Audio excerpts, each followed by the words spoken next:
Pipe Network presents. The views and opinions of the host and the guests do not reflect the views and opinions of the institutions they belong to. Welcome sa isa na namang kwentuhan at balita ng mga pananaw tungkol sa life and everything that goes with it. Dito sa Kwentuhang Pilosopo with Sir Ice. Layunin ng show na ito na gawing bahagi ng pang-araw-araw na buhay ng karaniwang tao, ang gawain ng pagmumuni at pamimilosopiya. Kaya let's go mga peeps, it's Muni time! Okay, magandang araw mga Pilo Peeps. Ito na naman tayo. Meron na naman tayong midweek consultation with Sir Ice. No? At syempre, meron na naman tayong special guest na kasama ngayon. No? Sana nag-enjoy kayo dun sa mga iba nating pinresenta. No? Pero ngayon, no, special dahil medyo matagal ko na itong naging estudyante. No? Hindi ko naman sinasabing matanda na siya. No? Sinasabi ko lang na parang gano'n na nga. Hindi, joke lang. Hindi. Tama-tama lang. Tama-tama lang. No? Kasama natin ngayon si Patty. No? Kamusta, Patty? Hi, sir. Hello. Kamusta mo? Ano na ginagawa mo ngayon sa buhay, Patty? Ito, trying to get by. To get by sa pandemic. Okay. Mahirap, no? Lalo na sa trabaho mo. Yung trabaho mo sa marketing ba? Parang yes, ganyan? yes. Marketing, but medyo affected din yung sector namin. But lahat naman tayo. So at least now it's getting better. Yun nga. Pero yun nga, I think most of at bottom the problem really is the unpredictability of the situation, di ba? Parang it's easier to deal with like calamities na parang okay, dumating, may nasira, ayusin, move on, no? Ito kasi para kang killing me softly. Tapos laging may bago laging may surprise. Hindi ka nina-knock out ng todo pero binubugbog ka ng kala mo okay ka na, bigla ka sasapakin na naman, no? Ito ginangyayari sa pandemic. Kaya kawawa, no, yung sektor lalo ng manggagawa. I'm sure you're very aware yung pinagdadaanan din siguro ng mga workers, no, lalo na sa field mo, no.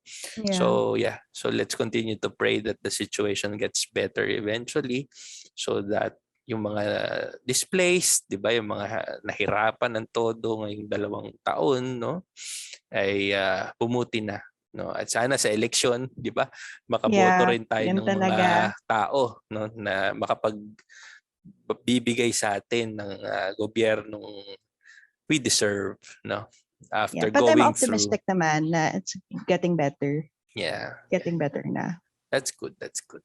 So, Patty, I want to know, no ba? Why are we here? Why are we talking? Why are we here? Yeah, what is the question? What is the question? What are we going to talk about? Sir. Well, actually, when you mentioned this to me, nag-iisip ako ng question talaga And then naisip ko na sana this was something that was brought up back in college, diba? But at least now, hopefully, may matulungan tayong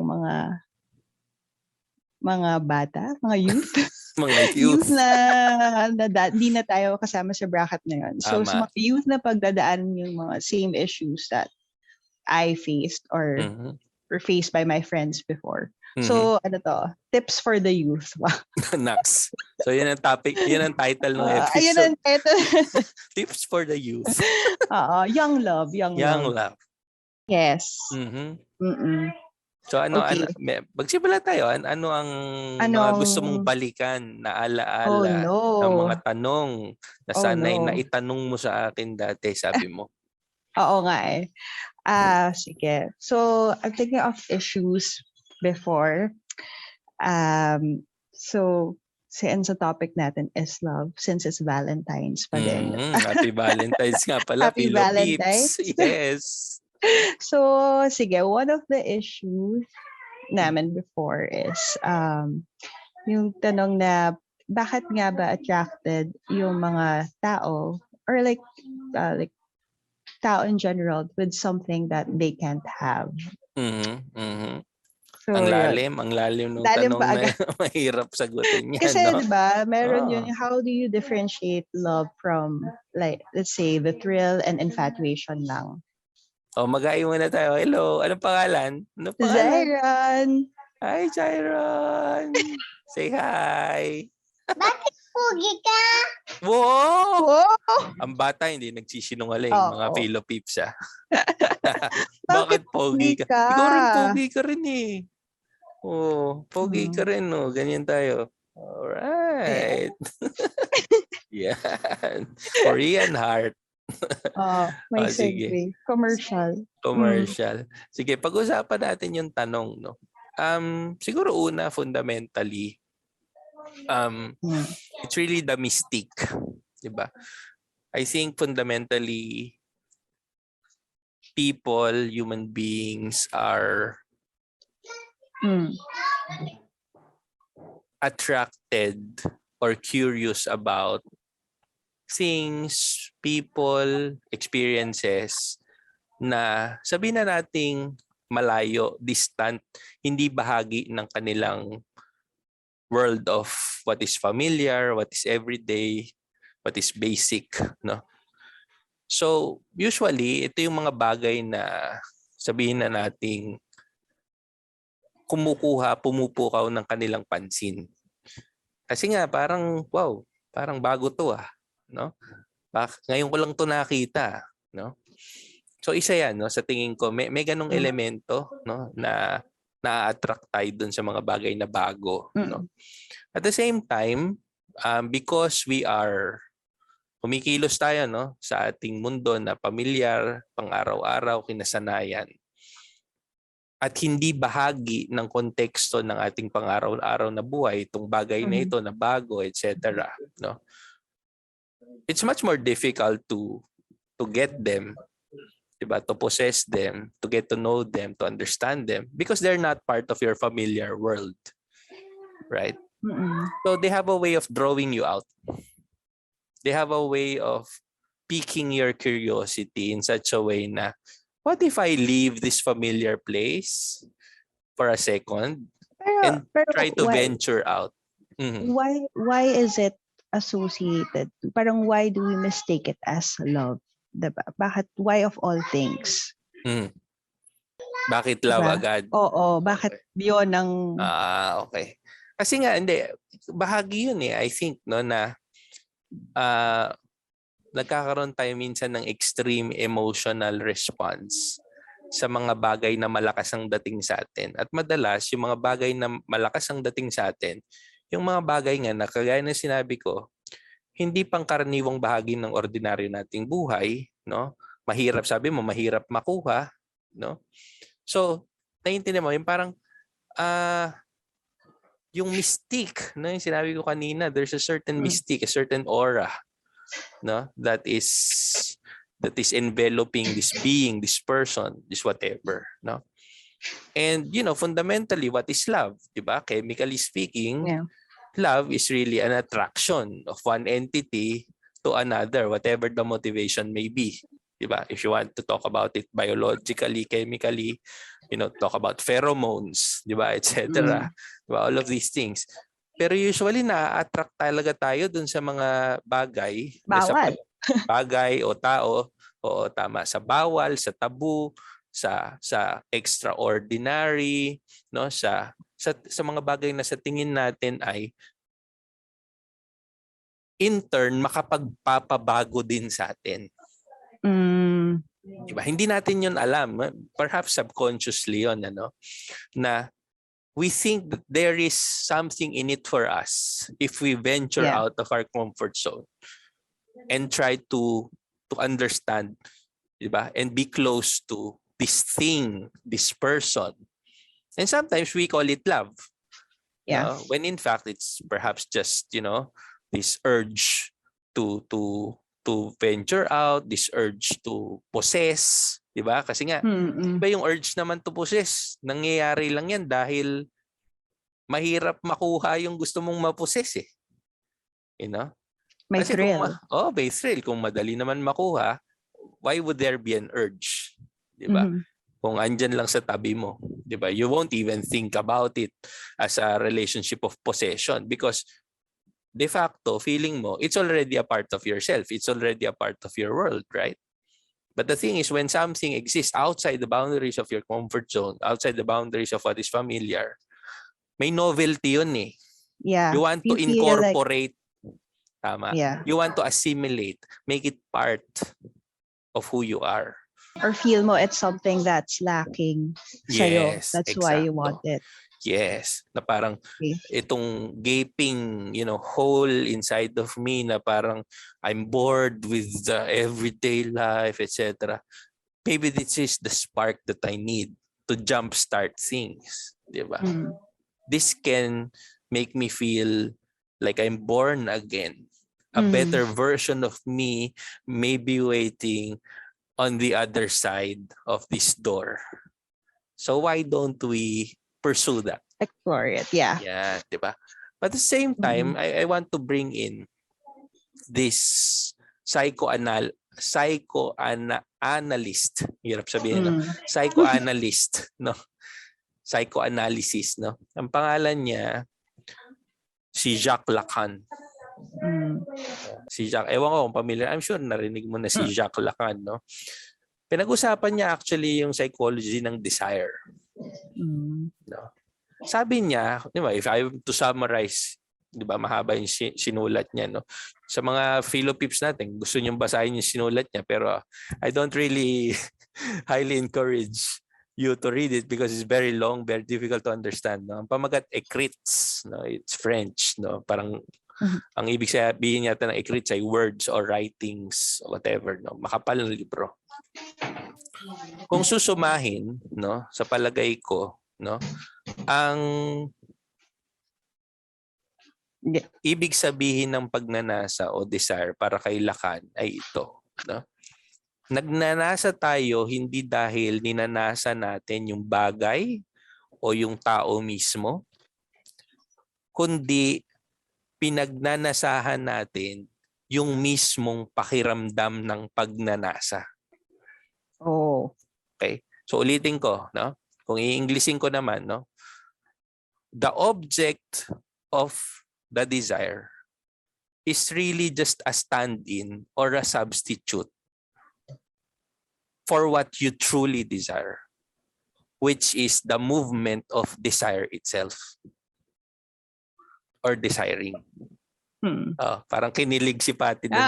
Parang naintindihan. Oh, gets ko yun, naintindihan. I felt that, sir. Di ba? Yan yung sinasabi mong thrill. Ginawa ko lang mas komplikado. Di ba? Doon nanggagaling yung thrill eh. Kasi para kanyang in-injection na ng adrenaline kapag meron kang bagong object of desire. Naa-addict ka dun sa pakiramdam. Hindi talaga dun sa tao. Hindi talaga dun sa bagay. Gusto mo yung pakiramdam ng pagnanasa. At ang nangyayari, incidental lang, nagkataon lang, na siya yung nag-trigger nun. Yeah. And to connect it to what I said sa simula, most of the time, the objects, the people that trigger that feeling of desire are those that belong outside the realm of what is familiar to you. Right? Kasi nga, if it's already a part of your world, it's not really a relationship of desire anymore because nasa yun eh. Diba? Bagay na ng mundo mo eh. Ang nakaka-trigger ng desire, yung curiosity na, ano kaya yun? Gusto kong malaman yun. Yung challenge talaga Yung challenge. Ayan. May bagong salita. Mga kaibigan. No? May mga tao na natcha-challenge. Na parang akala mo hindi ka mapapasa akin. Akala mo foreign being ka, alien ka, no? So may ego. May kilos din ng ego. The ego wants to feed itself, di ba? With this notion that it can make everything around it a part of itself. It can assimilate everything. With its charm, di ba? With its beauty, with its intelligence, its wit, its cunning, whatever. Right? At nakaka-addict yan. Eh. You know, I'm sure nung college ka, nagkaroon ka ng ganong ano. No?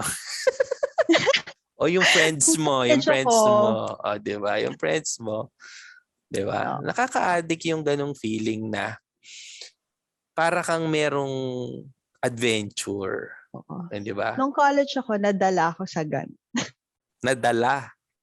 Oo. O, sige, kwento mo. Kwento mo. Ano nangyari? Hindi, I mean, ano lang, yung through persistence. Yun. Mhm. Kaya naging kami, no? Okay. So, Yun. yun ang tsorya ko dyan. No? Tungkol sa why we desire things that we cannot have. No? So, what about, sir, yung mga, let's say, kaya ba yung iba parang may thrill for them yung waiting for the perfect love? Maybe they're just after the idea of it nga. They're not really looking for the person. Yes. Parang naghahanap sila ng soulmate, but yung gusto talaga nila is yung process of looking for a soulmate. Ang tawag ko dyan, alam mo, sarili ko lang tong term, no? Pagkantatawa.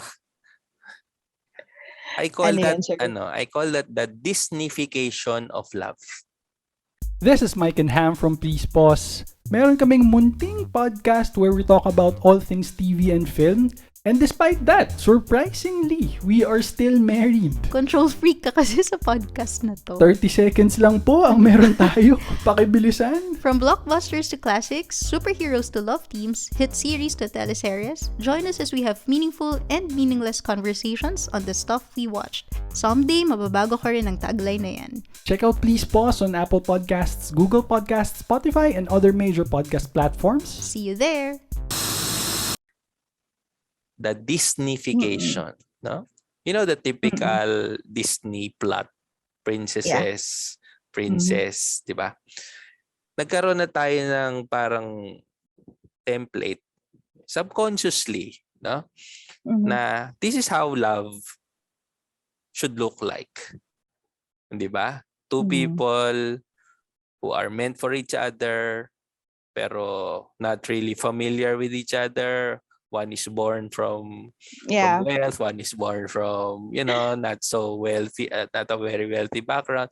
But against all odds, the universe will conspire to bring them together and love will triumph in the end. That is really the template of romantic love, I think. Hindi ba? No? So, pagka ganyan, yung iniisip natin yung mga bakit tayo nadadala sa mga kwento ng soulmates, etc. More than anything, I think it's the conditioning that we receive from the reinforced stimulus when it comes to the idea of what love is. And this stimulus comes from, of course, our exposure to media, our exposure to, even fairy tales and children's stories, all of these things. Kasi bata pa lang tayo, di ba, na-expose na tayo sa mga ganyang narratives, hindi mo alam kung paano niya na yung subconscious mo eh. Diba? Kaya yung ibang tao masyadong mapili. Yeah. Diba? Tumatanda na. Ang may taas ng template kasi standards. sila eh. Oo, ang taas ng standards. Meron namang uubra na. Meron namang okay na. Pero tinitingnan okay. Pero gusto ko yung medyo chiseled yung chin. Diba? Kasi gusto ko yung medyo sobrang matangos yung ilong ng parang si Prince Charming. And when you idealize love in that way, again, it becomes an ego trip. Yeah. Instead of it being, a relationship between two people, diba, trying to help each other flourish, diba? The other, sabi mo nga, becomes merely an instrument for you to fulfill your fantasy. Alam mo, may naalala akong kanta. Naalala akong kanta. Huwag mo akong pagtatawanan. Hindi Pussycat Dolls. Lagi na lang Pussycat Dolls. Ito, iba naman. Kilala mo si Karen Carpenter. Siyempre, alam mo yung Carpenters. Oo. Di ba? Yung Carpenters, yung may kanta siya. Sasabihin ko na lang yung lyrics. No? Sabi dun sa kanta, yung chorus. You've got to love me for what I am, for simply being me. Don't love me for what you intend or hope that I would be. And if you're only using me to feed your fantasy, you're really not in love. So let me go. I must be free. Nax, ang ganda Naks, diba? Ang ganda Pakinggan mo yan. Mas maganda. Mas the maganda learning pakinggan today. yan. Di ba? Pag pinakinggan mo yan, ako, ang ganda ng boses ni Karen Carpenters, narinig mo yan. Oh, dama ko yun. Di ba? Hindi ako missing piece of the puzzle ng buhay ng ibang tao, no? Hello. Tao rin ako. No? Pag nagmamahalan tayo, bumubuo tayo ng storya natin. Hindi ako parang plot twist sa kwento ng buhay mo. Di ba? This is supposed to be, di ba, something collaborative. Yeah. Diba? So, hindi siya yung magko-complete sa'yo, basically. Tama. Dapat complete ka na to begin with. Contentious point. Contentious point. When do you know if you are complete? Kung mo ba nag-centrum ka, complete ka na? Diba? Diba? Paano mo malalaman na kompleto ka na? Independently, you have your own like life decisions aside from that person. Diba? Okay. That's a typical understanding. You're financially stable. Yan yung sasabihin, diba? You're emotionally stable. You're secure about yourself. Parang yung existence mo is not dependent on the other person. That's what I meant. Parang you have your own life, basically. Yeah, but love to a certain extent is still dependence. It's not full dependence, di ba? Yeah. Pero pag-ibig ba yun kung two totally independent beings? Nothing to do with each other. Parang, okay, let's get married lang. I don't really need you, nor want you in my life. But let's get married anyway. Di ba? Pressure. Di ba? To a certain extent, there is a certain dependence, right? Pero the balance is this, no?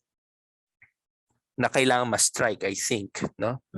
Tama na yung insights mo kanina, ang ganda na. Parang gusto ko lang i-tweak, I think, itong notion mo na I have to be complete already, I have to be whole already, para hindi parang panakipbutas lang yung taong mamahalin ko, no?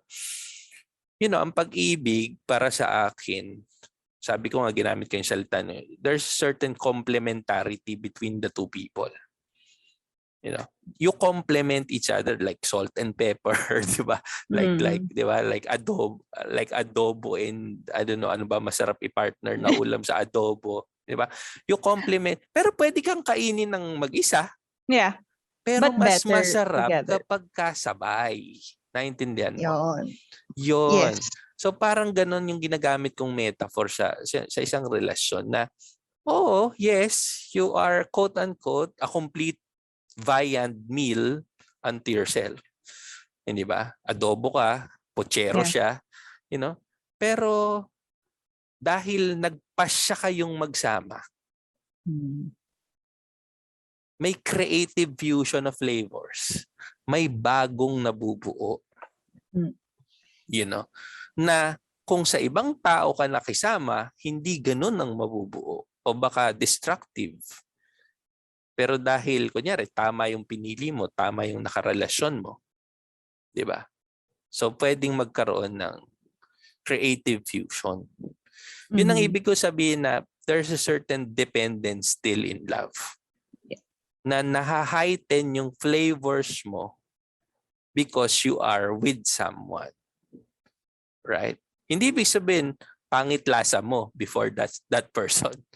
Di ba? Kumbaga, it adds, it complements, it highlights your hidden, yet to be revealed flavors. Kaya minsan pag kumakain tayo, ang sarap pala pag sinawsaw din ng mangga sa, di ba, akala natin suka, ang tawag dito, asin lang, bagoong, alamang, no? Tapos sabi, ang sarap din pala pagka yung dried mango, nilagay mo sa chocolate. Diba? May mga ganyan yung dried mango chocolates, diba?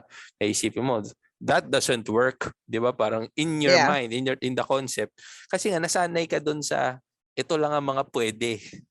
Yeah. But when you meet the right person, 'di ba? Yung mga bagay na parang imposible, na parang hindi pwedeng mangyari yan.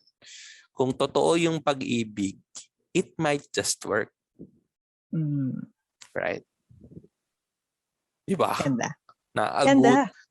Nakagutom yung usapan natin. So Perfect flavor. ano ang mo diyan? General insight sa ating pagmumuni tungkol sa pag-ibig. General insight. Moving forward with your love life. Well, love has always been a choice. Wow. Next, M. Scott Peck. Oo nga eh. So, it's a choice. Yun yung, I guess, natutunan ko from, like, my personal experiences and, like, adulthood. Wow. So, yun siya for me. And, agree naman na the other person should always, like, add flavor to, like, who you already are. Parang brings out the better person. Yun. Yan ang pagkakaiba ng sinabi ni Jerry Maguire sa sinabi ni Jack Nicholson sa As Good As It Gets. Diba? Sabi ni Jerry Maguire kay Renee Zellweger, you complete me. Hindi yun love. Ego yun eh. Ano sabi ni Jack Nicholson kay Helen Hunt towards the end of As Good As It Gets? You make me want to be a better man. At yun sa tingin ko ang esensya ng pag-ibig. Ganda. Diba? That the other person is able to bring out the best in you. Diba? Not for her sake or his sake, but for your sake as well. Natututunan mo ring mahalin yung sarili mo dahil may natutuklasan kang bago sa sarili mo na kaya mo rin palang gawin, di ba? At nangyari lang yun dahil doon sa kanya. Sa kanya. Nax. Pwede bang Joe Mango? Pwede na ba akong Papa Jack? Grabe. Grabe sa love advice. Love advice. Pwede siguro yung buong, lahat na lang ng episodes ko kaya gawin ko na tungkol sa love. Madami. Yung topic is very broad. Oo nga eh. Parang daming pwede pag-usapan sa pag-ibig. Hindi mauubos, no? So, whole month of Feb. Dapat all about puro love. Sige. Tanong ko sa mga producer ko kung gusto nila yun. Baka magsawa. Baka maumay yung mga tao. Yon. So gusto natin magpasalamat kay Patty, mga Pilo Pips, no? Sa kanyang mga hugot na tanong. Nako. Ngayong Valentine's Day. Para sa mga youth. Yan. Sana ay marami tayong natutunan, no? At marami tayong mga tanong din na umusbong mula sa usapang ito. Yun naman ang mahalaga, no? Tandaan natin, ang filosofiya, hindi lang yan preoccupied sa sagot. Mas mahalaga sa filosofiya yung disposition ng pagtatanong, mga Philo-Pips, no? So yun ang i-develop natin, no? Yung ating endeavor na subukan pang sumisid, no? Sumisid, umunawa, no? Sa isang mundo na bagamat mukha ng pamilyar, mukhang alam na, no? Pero kapag you give it a second look, a third look, mukhang bago pala. So dahil sa pag-uusap na ito, sana napa-second look, napa-third look, napa-fourth look kayo sa love. Yun ang segue doon. Dax. Ang ganda. Yun ang segue doon, Patty. Oo nga eh. Alright. So gusto natin magpasalamat muli kay Miss Patty, no? Thank At you. huwag kalilimutan na mag-subscribe, mag-like, mag-share. Like and subscribe. Yan, kung ano-ano man yan, mga bell, notification sa YouTube, Spotify, at Facebook. Okay? So ito muli si Sir Ice. Kita-kita tayong muli sa susunod na episode. At ingat tayo, no? Stay safe. Bye-bye. Thank you, Patty. Bye. Thank you. Bye. Thank you, sir. Ang Kwentuhang Pilosopo with Sir Ice ay produced ni Johan Arceo, Joanna Esquivias, Ryan Anthony Racela at Cholo Sediare. Executive produced ni na GP Abrahano, Drean Deocampo at YB Wesley. Boses sa intro ni Jonah Pakulan at special participation ni Rene Liboro. Ang Kwentuhang Pilosopo with Sir Ice ay isang original mula sa Pipe Network.